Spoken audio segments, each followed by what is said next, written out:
مرکز مطبوعات خدمات علاقه تاجیکستان خبر داد که روز 6 مارس سال 2024 با فرمایش سردار این نهاد بیگ صبور ستاد دویم عمل کننده در سمت تامین علاقه موبیلی بی‌فاصله در حدود جمهوری تاجیکستان بخصوص در شهر دوشنبه تأسیس داده شد.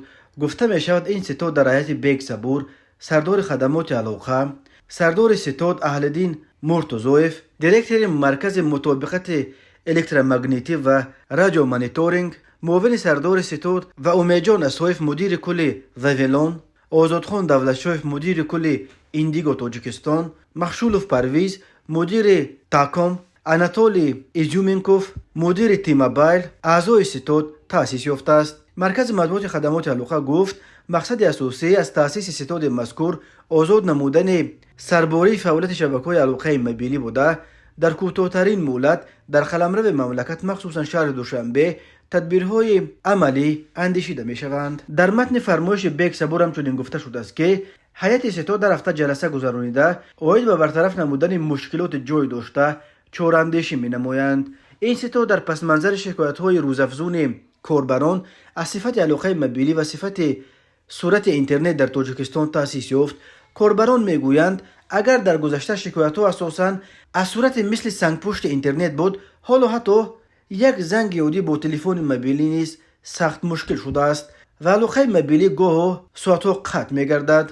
به وجه بحرانی سایه علاقه موبیلی تاجیکستان، لیمیت برق مشکلات بازم بیشتر از زم کرده است، چون که برابر قطع شدن انتقال برق اکثر آنتن‌های شرکت‌های موبیلی از کار میمونند و تا دیگر باره پیدا شدن برق مردم نه فقط از امکان دسترسی به اینترنت بلکه از امکان حتی به تلفن زنگ زدن هم محروم میشوند.